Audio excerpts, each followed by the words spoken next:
Nah, sekarang temanya adalah tentang ma'rifatu wujudillah, mengenal wujud Allah. Jadi mengenal Allah itu dibagi tiga. Nih coba dicatat ya. Mengenal Allah itu dibagi tiga. Mengenal wujudnya, mengenal wujudnya. Yang kedua mengenal nurnya. Yang ketiga mengenal sirnya.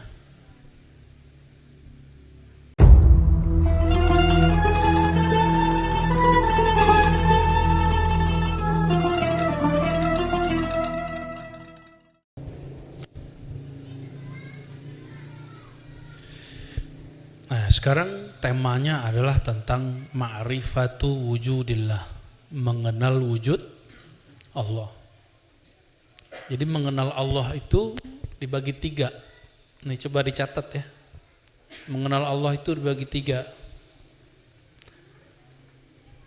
Mengenal wujudnya,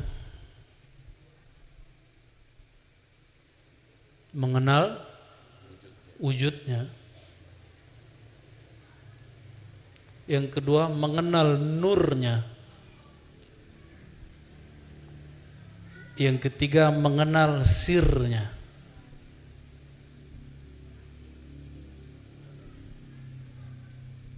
Yang boleh dibagi, jadi semenjak 2022 habis lebaran, sebelum lebaran malah bulan puasa, resmi pengajian ma'rifat pertama dan ketiga ditutup. Disisakan yang nomor 2, ma'rifat nurnya. Ya. Jadi yang pertama saya sudah nggak buka lagi, nggak bahas lagi. Yang apalagi yang ketiga, ya, sir. Dan itu kurikulum para kekasih-kekasih Allah, kalau mereka ketemu, mereka selalu ngobrolin yang tiga itu, nggak keluar dari itu. Kita kalau seneng seseorang yang diomongin apa, Bang Dik? Cantiknya, baiknya, sifatnya, wujudnya, rahasianya, kebiasaannya. Karena kita sayang sama orang itu. Nah, kalau kita cinta kepada Allah, maka orang yang cinta kepada Allah itu yang dibicarain ya tiga itu aja tuh. Wujudnya, wujud itu kaitannya dengan zat. Nur itu kaitannya dengan sifat-sifat. Dan yang terakhir itu ma'rifat, gabungan dari beberapa ma'rifat sir yang ada di dalam ruh kita. Dia punya suatu library yang disebut sir. Sir itu punya, kalau di library, di perpustakaan ada rak-rak gitu ya. Ini rak ma'rifatul zat, ma'rifatul sifat apa. Jadi obrolannya itu semua. Namun karena pandemi sudah berakhir, ilmu itu ditutup dulu sementara. Ya. Karena setiap kali saya mau bicara itu juga nggak bisa bicara, tiba-tiba kali aja kemana gitu. Jadi hati itu nggak mau, dia nggak ridho. Nah, yang diizinkan nomor 2, karena nomor 2 itu An-Nur itu sudah ada sebagian pembahasannya di ilmu akidah dan mendalam di kalangan ahli tasawuf yang kitab-kitabnya sudah berkembang, salah satunya kitab Ibnu Athaillah, ya.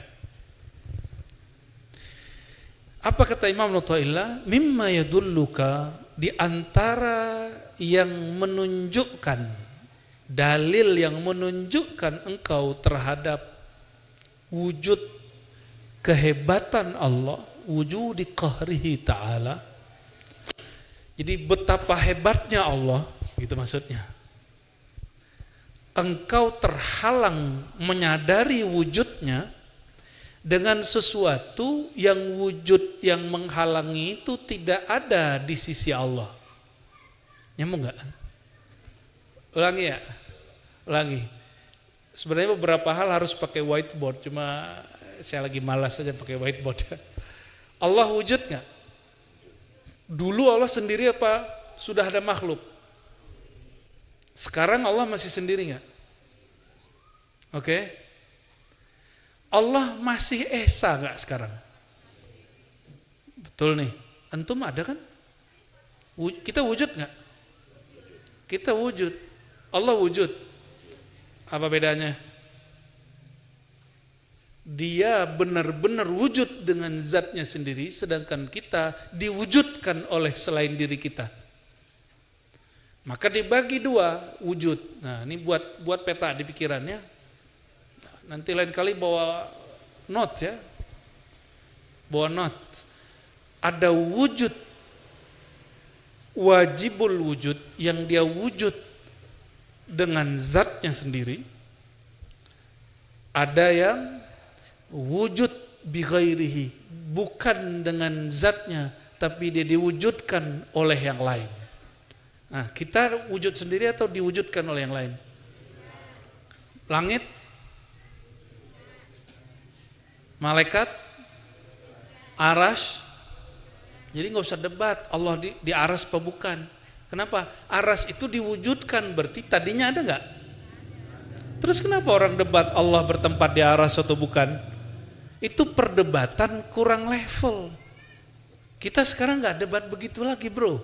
Ya, kenapa? Kita sepakat bahwa aras itu ciptaan Allah, betul?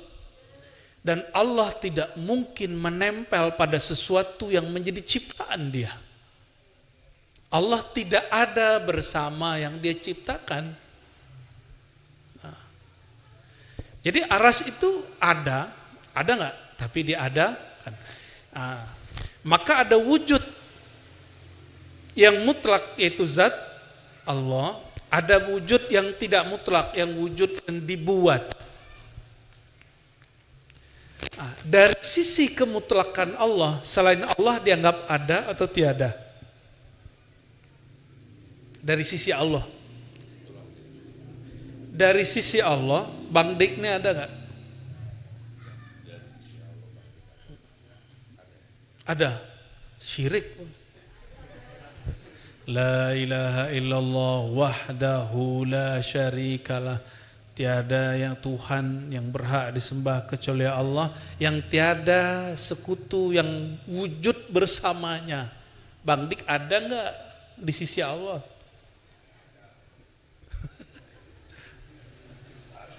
Salah. Gimana? Ini ahlus sunnah loh ini bukan bid'ah ini. Bukan wahdatul wujud nih, bukan. Kita nggak lagi wahdatul wujud. Bukan, ini nggak perlu pakai Ibnu Arabi yang begini-ginian. Ini ahlus sunnah ini. Dari sisi zat Allah, selain Allah dianggap tidak ada. Tapi dari sisi kita ada, Allah bisa bedain nggak? Tauhid kita sekarang baru tauhid versi diri kita, belum tauhid menurut Allah. Nah, aliran-aliran seperti Ibnu Arabi, Al-Hallaj, Syekh Siti Jenar menentang itu, cuma mereka mungkin ada kalimat yang kurang pas. Akhirnya dibid'ahkan sebagian ulama, padahal mereka bukan ahli bid'ah. Ya. Saya sedih sekali ketika ada beberapa ulama baik di Indonesia ataupun jiran mengatakan Ibnu Arabi itu Syiah. Ada lagi yang memfatwakan Ibnu Arabi itu sesat. Itu saya sedih sekali. Kenapa? Ulama kok jahil? Ulama kan artinya orang berilmu. Paham gak maksudnya? Ulama orang berilmu gak? Kalau dia berilmu banyak baca kitab. Kalau dia punya baca kitab berilmu, dia punya sanad. Indonesia ulamanya banyak ngaji ke Timur Tengah. Di Mekah itu ada namanya Sayyid Muhammad Alawi Al-Maliki. Sering dengar? Ya, yang di Rusaifah. Sayyid Maliki ini, Sayyid Muhammad Al-Maliki, kalau nulis silsilah Sunan At-Tirmizi, kitab hadis keempat dalam kajian Ahlus Sunnah, itu silsilah sanadnya melalui Imam Ibnu Arabi. Gimana? Sesat nggak Said Muhammad Alawi? Dan yang saya sedih, kok ada sebagian orang yang ngaku murid Said Muhammad Alawi menyesatkan Imam Ibnu Arabi. Itu udah jahilun murakkabun itu, udah jahil, udah nggak ngerti dia dirinya jahil. Dia harus insaf itu. Kenapa? Sama saja dia mengatakan guru dia sesat karena bersanad kepada imam yang sesat. Jangan sampai ada begitu di kita, ya. Menganggap seorang tokoh sesat padahal silsilah ilmunya dari situ. Di Indonesia ada namanya Syekh Ihsan Jampes Kediri. Pernah dengar? Ihsan Jampes, baru dengar? Baru dengar. Mu'alaf juga dirimu nih. Syekh Ihsan Jampes ini itu gurunya Syekh Yasin Al-Fadani di Mekah. Itulah yang membawa silsilah Imam Ibn Arabi ke tanah Jawa, ke Nusantara ini. Maka jika disebut ahli sunnah, salah satunya lewat jalur beliau.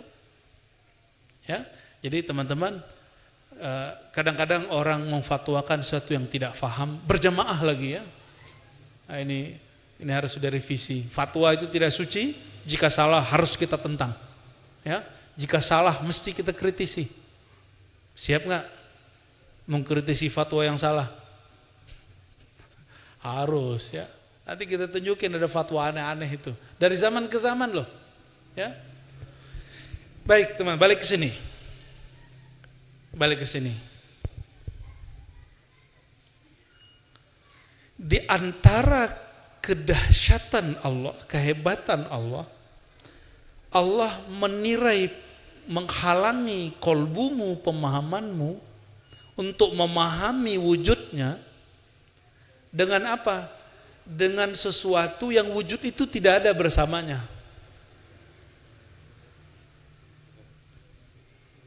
Nyambung gak? Mulai nyambung. Mulai hancur nih otaknya nih. Bahasanya itu, pilihan bahasanya keren.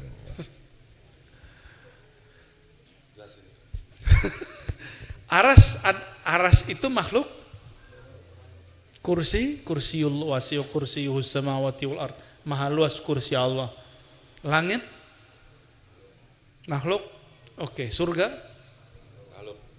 Neraka baru kenceng nih makhluknya. Surga ingatnya kawin ya. Itu semua makhluk dan orang terhalang untuk menembus kesadarannya bertuhan karena si makhluk-makhluk itu. Maka di kalangan ulama kita ada dua aliran, ada ahli kalam, ahli akidah, ada ahli ma'rifat. Kalau ahli kalam membuktikan wujud Allah dengan alam, dengan adanya, apa buktinya ada Allah? Alam ini ada, pasti ada yang mencipta. Siapa yang mencipta itu? Dialah Allah Subhanahu. Ini teori siapa? Ahli kalam, ahli akidah. Atau pakai ayat, Qul huwallahu ahad, wa la in sa'altahum man khalaqas samawati wal ard la yaqulunna Allah. Jika engkau bertanya kepada mereka, ya, siapakah pencipta langit dan bumi? Mereka akan menjawab Allah. Ya, itu ada di Quran beberapa kali. Oke. Jadi ahli kalam, ahli tauhid, ahli akidah yang kita sebut imam ahlu sunnah, mau singa aswaja, mau harimau aswaja, apalagi jangan sampai ada monyet aswaja, ya singa mau boleh, tapi jangan ngaum mulu, yang nggak pantas dicakar jangan dicakar. Ini kadang teman sendiri dicakar, karena dia hidup hanya untuk berdebat, bukan untuk mengenal Allah yang dia perdebatkan. Nah, ada kelompok kedua, ini Ibnu Taimiyah sendiri yang mengatakan, orang yang mengenal Allah tidak perlu dengan wujud alam, yang alam ini tidak ada bersama Allah. Aras alam, langit alam, gunung alam, matahari alam. Kalau kelompok pertama tadi, gimana cara membuktikan wujud Allah? Lihatlah langit, bumi, matahari, semuanya ada karena diadakan Allah. Ini ilmuwan ahli kalam. Kalau ahlu sunnah yang ahli ma'rifat gimana ngomongnya? Kata Ibnu Taimiyah, kenapa engkau membuktikan wujud Allah dengan sesuatu yang tidak ada wujudnya bersama Allah? Alam ini dia tidak pernah menyekutui wujud Allah, tidak pernah membersamai wujud Allah, karena Allah dulu sendiri, sekarang tetap sendiri, sampai nanti sendiri. Dia dulu Esa, sekarang Esa, sampai nanti Esa. Maka cara mewujudkan Allah gimana? Cara membuktikan wujud Allah gimana? Buktikan wujud Allah itu dengan wujud dia sendiri, dengan sifat dia sendiri. Gimana caranya Bang Dik? Buktikan Allah itu ada dengan sifat wujud Allah itu sendiri. Gimana? Tubuh ini, oke, ada rambut di situ, betul? Rambut. Rambut ini tumbuh nggak? Bang Dik pernah nggak menumbuhkan rambut? Nggak pernah? Nah, ini mengenal sifat Allah ini macam-macam. Ambil satu sifat saja, muhyi dan mumit, Allah yang maha menghidupkan dan mematikan. Bukti Allah itu ada, bukan saya yang menciptakan diri saya sendiri, bahwa sifat hayat dia, sifat dia menghidupkan, mematikan, nyata pada diriku. Bahwa rambut ini tidak pernah aku tumbuhkan, dialah yang menumbuhkan. Dan rambut ini tumbuh karena keberkahan daripada hembusan sifat hayatnya. Selesai. Gimana Bang Dik? Sesatnya tuh. Jadi kita nggak perlu kemudian melihat matahari kejauhan. Ya. Rasakan efek sifat Allah itu pada diri kita sendiri. Rasakan efek perbuatan Allah itu pada diri kita sendiri. Itu level 1. Baru level 1 tuh. Ya, baru level 1 ya, baru di sifat-sifat yang standar lah dikenali orang. Kalau ahlullah mereka lebih kepada yang lanjutannya lagi, ya zauq, dengan rasa. Ya. Kira-kira maka Imam Ibnu Abbad ya, apa kata beliau? Ini salah satu Imam Syazili ya. Annama siwallah, ini kesepakatan ahli ma'rifat dari kalangan ahli sunnah. Annama siwallah admun mahdun min haitsu zatih. Selain Allah itu dianggap tidak ada sama sekali dari sisi Allah. Bukan dari sisi Bang Dik, bukan dari sisi saya. Teman-teman ini ada enggak di sisi Allah? Tapi dari sisi teman yang lain? Oke. Dari sisi wujud si hamba, maka alam ini ada. Tapi dari sisi wujud Allah, alam ini tiada. Saya mau tanya, setelah Allah menciptakan alam, Allah berdua enggak dengan alam? Ini pertanyaan jebakan. Allah dulu sendiri, benar? Lalu Allah menciptakan alam. Allah jadi berdua enggak? Tetap sendiri? Antum sahih akidahnya ya. Nanti kalau ditanya sama malaikat mungkar nakir, man rabbuka? Jawabnya kenceng itu. Ya. Allahnya kenceng itu, kaget nanti malaikat mungkar nakir. Insyaallah. Apa dalil dari kalam ini? Surah ayat 88.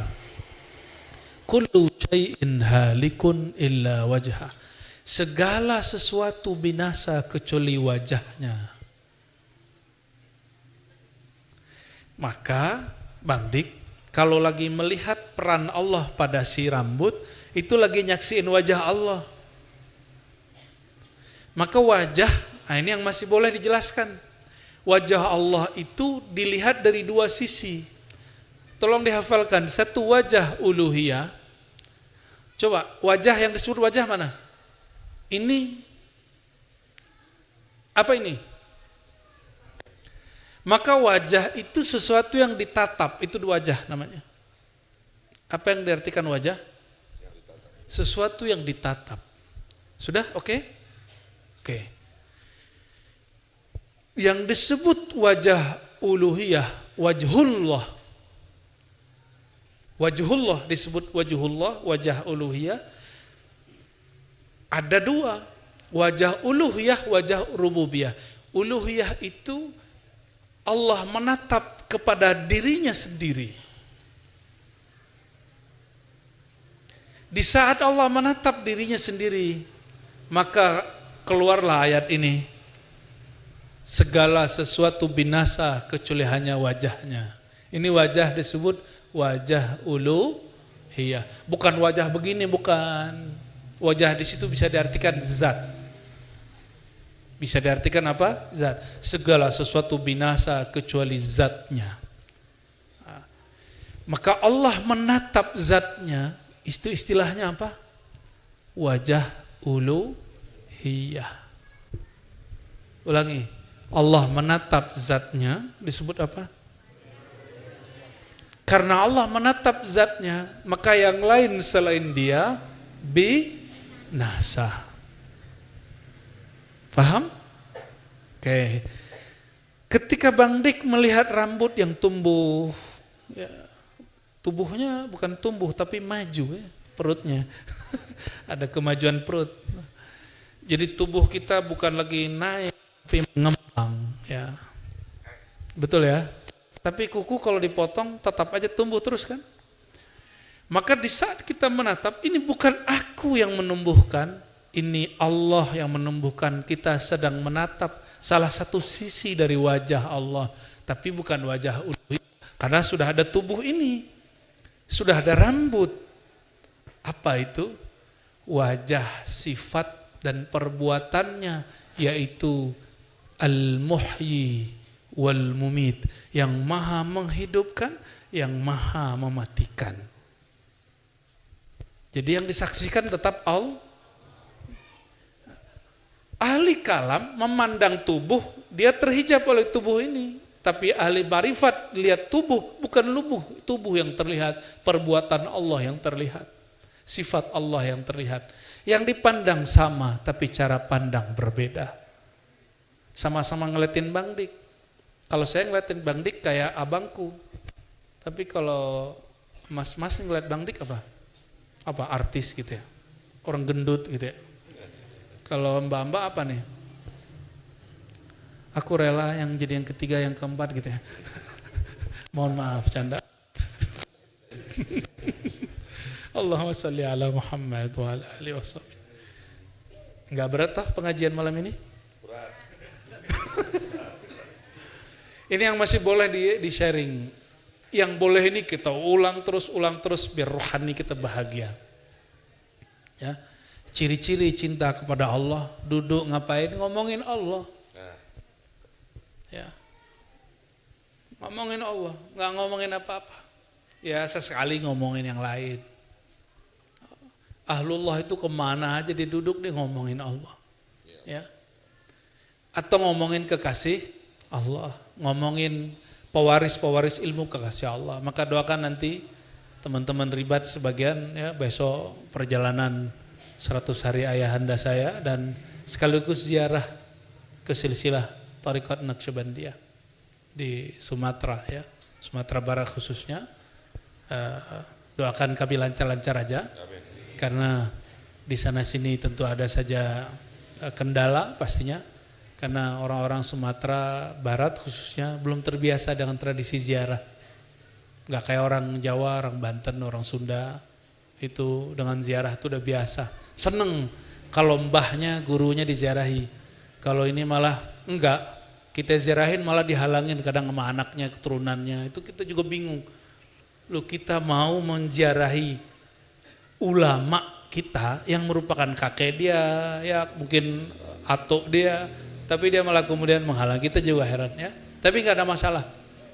Ya, nggak ada masalah bagi saya. Ini bagian dari perjuangan. Ya, doain teman-teman kita besok lancar semua. Amin ya rabbal alamin. Nah, jadi kalau kekasih Allah apa yang dia ceritakan?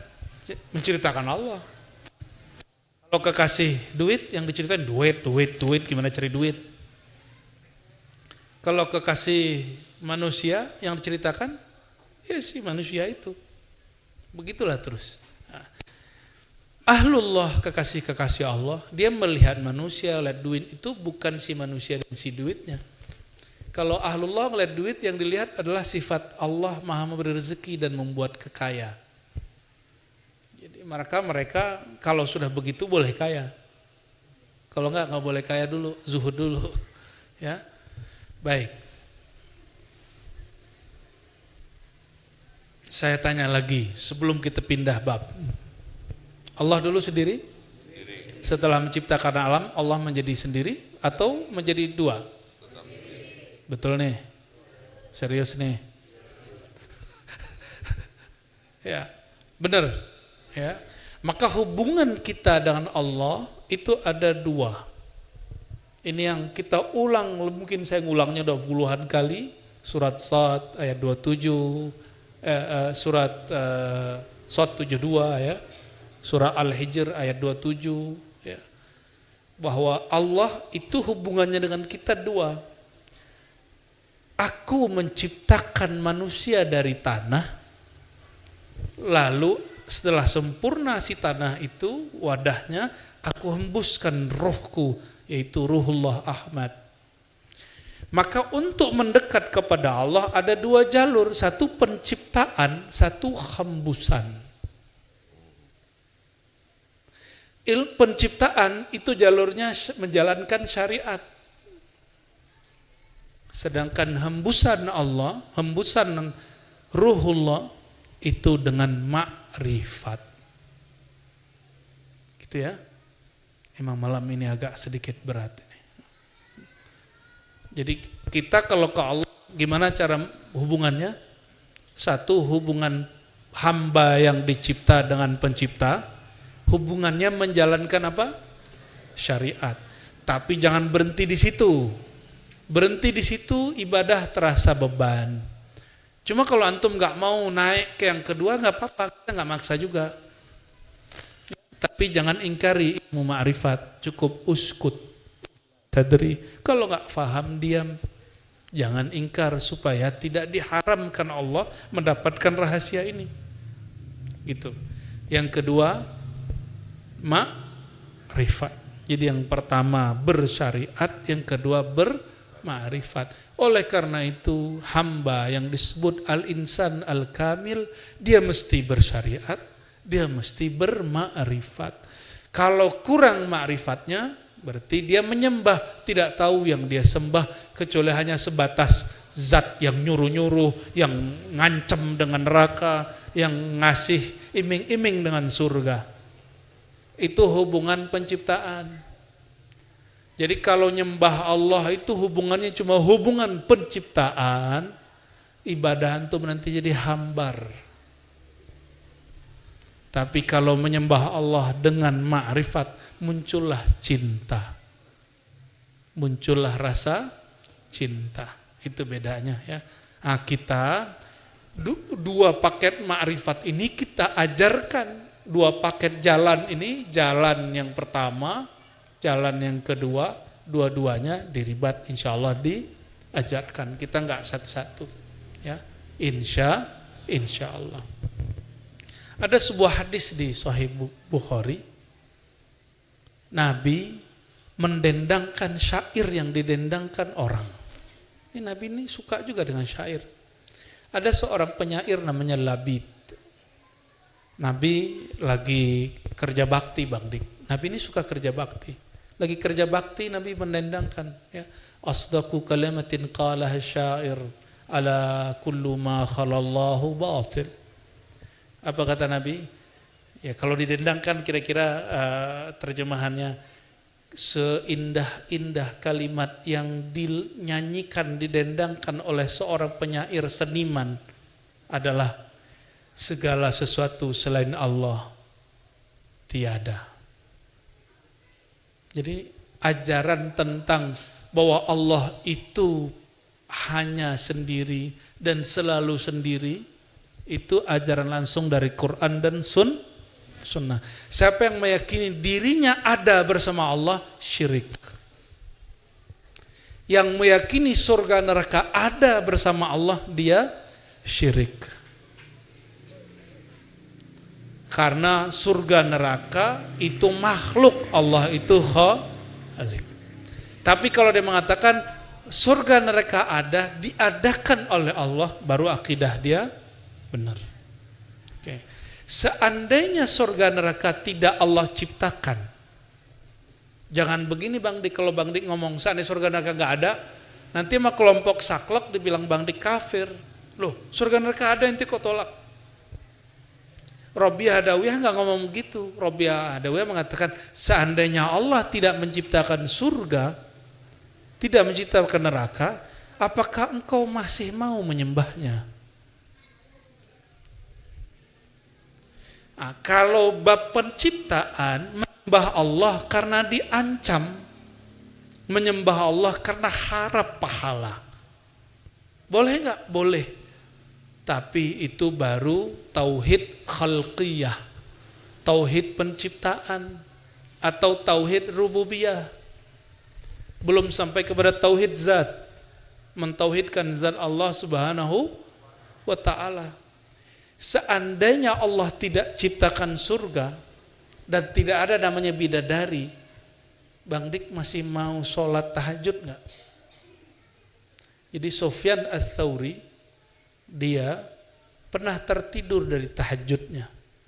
Ketika bangun, udah subuh. Itu bangun, dia nangis. Karena dalam tidurnya dia bertemu sosok bidadari. Yang bidadari itu dikalamkan waktu dia masuk ke alam surgawi di mimpinya. Inilah istrimu, begitu. Langsung dia mau peluk, karena bidadari kan cantik bener Bang Dik. Gak ada apa-apanya, mohon maaf dengan ya perempuan di dunia. Ya. Lalu ketika dia mau peluk istrinya di surga, sang istri ngomong gini, maaf Mas Sauri. Maaf kenapa?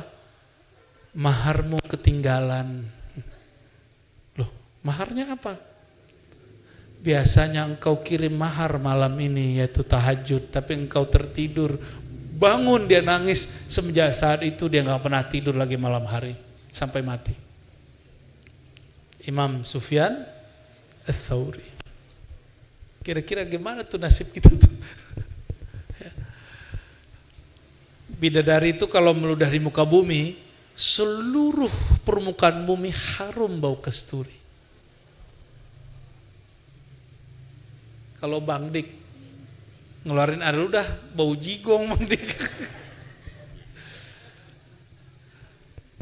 Beda sama bidadari. Tapi bidadari itu nggak pernah sholat. Sedangkan istri Bang Dik sholat. Pilih mana Bang Dik? Istri atau bidadari? Istri di dunia atau bidadari? Pilih loh, dua-duanya, tamak ente. Bidadari gak pernah sholat dan gak pernah haid.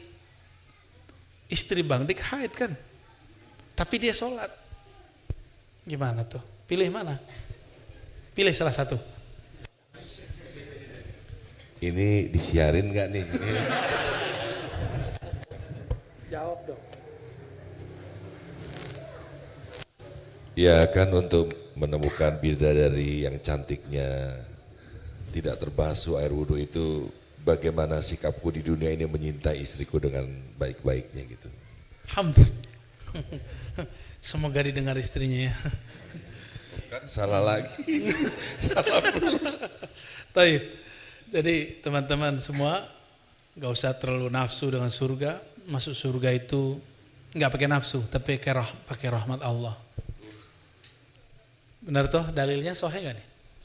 Kamu nggak masuk surga dengan amalmu, karena kamu pasti nafsu dengan amalmu. Ya. Masuk surga itu dengan rahmat Allah. Rahmat Allah itu jeroannya Nabi Muhammad SAW. Batinnya Nabi Muhammad itu rahmatullah.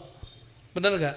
Jadi ketika beliau mengatakan, tidaklah kamu masuk surga kecuali dengan rahmat Allah. Lalu orang bertanya, engkau begitu juga wahai baginda? Kata beliau, iya, kecuali Allah meleburkan aku dalam rahmatnya.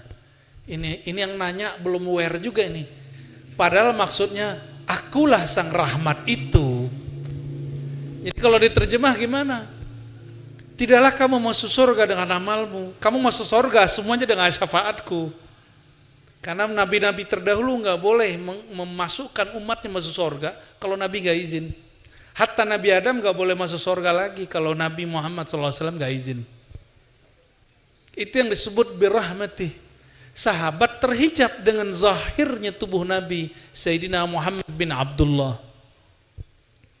Padahal beliaulah yang disebut di Quran, wa ma arsalnaka illa rahmatan lil alamin. Kami tidak utus engkau kecuali engkau hakikatnya adalah rahmat. Maka hakikatur Rasul sallallahu alaihi wasallam rahmatullah. Tidak perlu mendirikan khilafah karena Nabi tidak pernah mendirikan khilafah. Ya. Jadi kalau ada yang mengatakan Nabi Muhammad SAW tidak pernah mewujudkan, tidak mampu mewujudkan rahmat kecuali dengan khilafah, itu kesesatan akidah.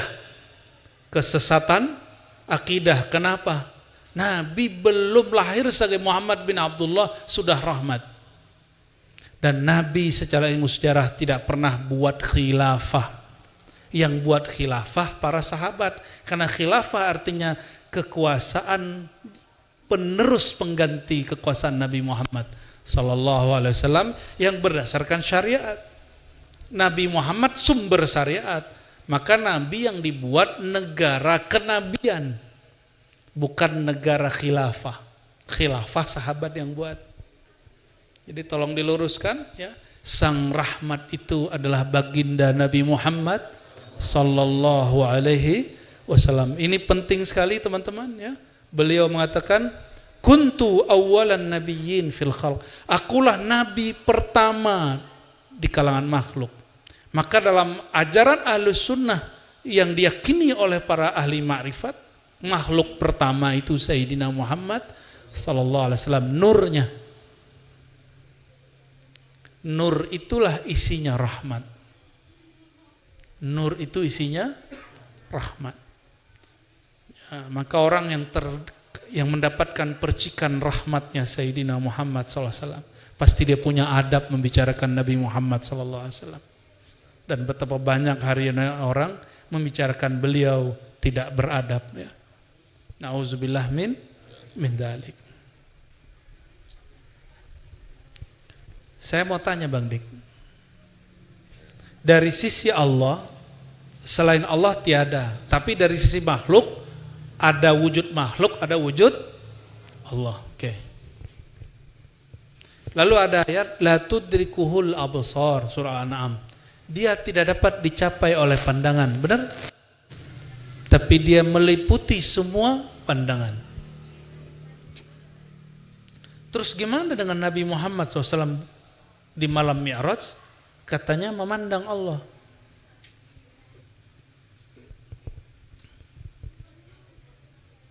Padahal ayatnya mengatakan Allah tidak dapat dicapai oleh pandangan. Gimana? Nyambunginnya gimana? Ayo, konek ya? Nyambung? Surah Al-An'am menyebut Allah tidak dapat dicapai oleh pandangan. Tapi di hadis Isra Mi'raj, malam Mi'raj, Nabi SAW, kata Ibnu Abbas, riwayat Imam Muslim, melihat Allah. Nanti kita di surga juga akan melihat Allah. Akidah Syiah yang cenderung ke Mu'tazilah, dan Mu'tazilah semua dan Qadariyah mengatakan mau dulu Nabi Muhammad SAW ataupun nanti di surga itu selama-lamanya tidak dapat melihat Allah. Itu akidah mereka. Sedangkan akidah Ahlus Sunnah, Allah itu ada atau bukan? Kullu mautin sahha ayyura. Ini kalam Imam Asy'ari. Segala yang wujud bisa dapat dilihat, tapi bukan oleh mata pandangan ini. Jadi ketika ini sahabat Nabi beda pendapat loh Bapak Ibu ya. Saudara-saudaraku, jangankan kita, antara Sayyidah Aisyah dengan Ibnu Abbas beda pandangan. Kata Sayyidah Aisyah hanya melihat cahaya, kata Ibnu Abbas enggak, melihat Allah. Nah, gimana caranya untuk mengatasi itu? Ternyata ada satu hadis qudsi di Sahih Bukhari. Hadis Sahih Bukhari. Ya, ini salah satu hadis yang menjadi pilar dalam ilmu ma'rifatullah. Apa itu? Allah berkalam, ya, la yazalu abdi yataqarrabu ilayya bin nawafil. Hambaku senantiasalah mendekatkan diri kepadaku dengan amal-amal tambahan, ma'rifat tambahan. Hatta uhibbahu, sehingga aku cinta kepadanya. Fa idza ahbabtuhu, jika aku telah mencintainya, aku gantilah pendengaran dia menjadi pendengaranku, pandangan dia menjadi pandanganku. Ya. Waduh, baca hadis qudsi ada lampu yang jatuh. Untung bukan jatuh hati.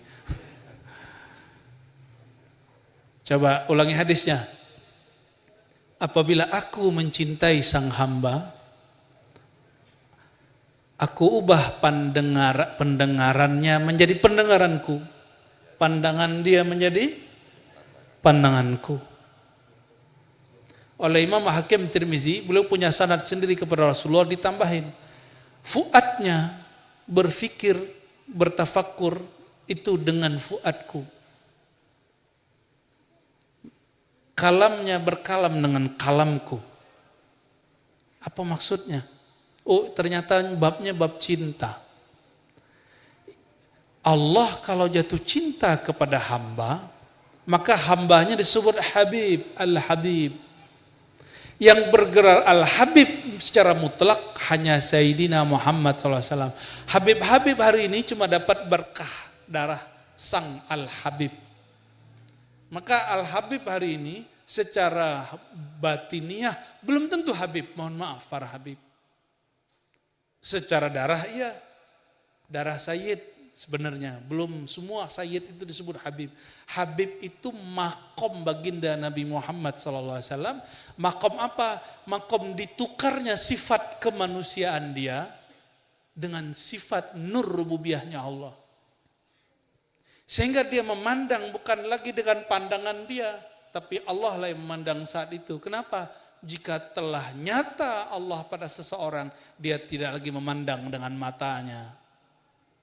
Tapi Allah lenyapkan mata dia, Allah lenyapkan pandang dia. Yang memandang saat itu hanya Allah. Di saat itu baru kita faham. Nabi Muhammad SAW itu kekasih Allah bukan? Beliaulah al-fani fi hubbillah. Zat sosok yang fana, lenyap, lebur dalam cinta Allah. Maka beliau memandang bukan lagi dengan basar Muhammad bin Abdullah, tapi dengan Muhammad Habibullah. Kalau dengan pandangan Sayyidina Muhammad Habibullah, pandangannya adalah pandangan Allah. Pendengarannya adalah pendengaran Allah. Tapi ini disebut sisi rububiyah. Nur rububiyahnya Allah terbit pada diri Sayyidina Muhammad SAW. Di saat itulah Allah izinkan sang Habib memandang kekasihnya. Ya, selamat pusing. Ya. Nah, maka kalau nggak percaya ya mengenai pandang memandang wujud ini, silakan buka syarah Ibnu Abbad. Ini syarah kitab Ahlus Sunnah dalam tasawuf. Karena banyak hari ini yang ngaku-ngaku ingin membersihkan tasawuf dari ajaran yang sesat. Ternyata di kitab begini yang basic aja nggak baca. Ini kitab basic. Kitab yang tinggi-tinggi ada lagi di atas ini. Dan ini mengajarkan tentang ru'yat, mengajarkan tentang wujud mutlak. Ya, standar.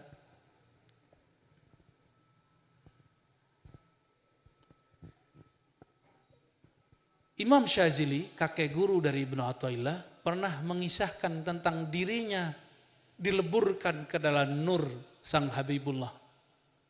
Jadi yang boleh memandang Allah kan cuma kekasih, yaitu Sayyidina Muhammad SAW. Maka at-tariq al-wahid fi ru'yatillah al-fana fi hubbi habibillah. Jadi satu-satunya jalan untuk memandang Allah, mengenal Allah hanyalah lebur dalam mencintai sang kekasih Allah. Maka nanti kita dipinjamkan basornya, dipinjamkan samanya. Baru diizinkan memandang. Sayyidina Abul Hasan Syazili, karena manhaj tasawufnya Ahlus Sunnah, termasuk Jatman, Jam'iyah, Thariqah, Mutabarah, katanya ikut Imam Syazili. Imam Syazili mengatakan apa? Aku pernah dianugerahi ru'yatullah. Ngeli gitu. Ada di sini dengan lafaz yang lebih vulgar lagi ya. Kalau di kitab At-Tanbih Syarah Hikam Thailah ada di halaman 220. Ya. Qawiya alaih syuhud marrah. Penyaksian terhadap Allah begitu kuat rasanya pada diriku. Lalu aku bermohon fasa'altuhu ayastura dzalika anni. Lalu aku bermohon, ya Allah, tutuplah musyahadah memandang ini daripada engkau. Enggak usah. Faqila li, tapi tiba ada yang membisikkan. Kalau engkau meminta kalamnya Musa, ruhnya Isa, pilihannya Sayyidina Muhammad, itu baru bermasalah. Tapi mintalah ayyuqawwiyaka, untuk menguatkan engkau dalam cinta kepadanya. Baru sanggup menyemandang Allah Subhanahu wa ta'ala. Maka saya boleh buat satu kaidah. Ya. Kesiapanmu ya, ista'daduka li ru'yatihi, kesiapanmu untuk memandangnya bergantung kepada isti'daduka li mahabbati habibihi atau li hubbi habibihi. Sejauh mana engkau mencintainya, sejauh itulah hakmu memandang Allah. Jadi nanti di akhirat kan ada salah satu surga memandang. Surga itu ada surga syahwat, kawin sama 72 bidadari. Mau gak? Jomblo-jomblo? Mau ente? Satu aja belum ya. Kuat gak tuh 70 ntar? Ini 70 loh, belum lagi dayang-dayangnya itu. Itu 72 itu ratu semua. Ya. Tapi Allah yang menciptakan bidadari itu lebih indah. Maka ketika ahli surga sudah jenuh dengan nikmat surga, mereka bertanya, siapakah yang punya surga ini? Maka diizinkanlah sebagian mereka yang sudah bermakrifat waktu di dunia untuk bertemu Allah waktu petang dan sore, petang dan pagi. Diizinkan. Di saat mereka memandang, nah itu syaratnya tadi, itu memandangnya bersama baginda Nabi Muhammad, mesti lebur dulu dia ada makrifat Nabi Muhammad SAW. Oleh karena itu teman-teman, kullu haqiqatin batil. Semua ilmu hakikat batil illa haqiqah al-haqiqah al-Muhammadiyah, kecuali ilmu hakikat yang mengajarkan pintu hakikat melalui Sayyidina Muhammad sallallahu alaihi wasallam. Jadi kalau ada orang bilang enggak ada, langsung saja kepada Allah, itu makrifat syaitan. Itu makrifat syaitan. Semoga kalau ada yang sudah terlanjur begitu dia surut. Dicek lagi apa yang salah di catatan dia dulu waktu ngaji makrifat kepada gurunya. Gak ada Muhammad katanya, Muhammad dalam diri kita. Itu suul adab itu. Ya. Walaupun betul nur Sayyidina Muhammad mengalir dalam diri kita, tapi kita bukan Muhammad. Sang Muhammad secara fisik Allah wafatkan beberapa abad lalu. Ya, secara nur tidak berhenti, tapi kita bukan Muhammad. Sang Muhammad kekasih Allah, kita belum pantas menjadi kekasih Allah. Ya. Nah, maka harus beradab kepada beliau ya, Sayyidina Muhammad sallallahu alaihi wasallam. Maka kita mengusahakan setiap kali menyebut nama beliau kita sebut Sayyidina, Maulana ya. Kalau orang belajar makrifat setan enggak, bukan Muhammad yang di Madinah itu. Gitu maksudnya. Pakai ayat lagi, laqad ja'akum rasulun min anfusikum, surat Taubah. Sungguh telah datang kepada kamu rasul dari dalam diri kamu. Jadi ada rasul dalam dirimu, bro. Kata siapa? Ini hati-hati, ini marifatnya bisa melenceng nih. Ya. Kita tidak mengatakan orang ini sesat mutlak, tapi hati-hati, ini penafsiran berbahaya. Ini penafsiran berbahaya. Baik teman-teman semua. Oke. Tafadhal.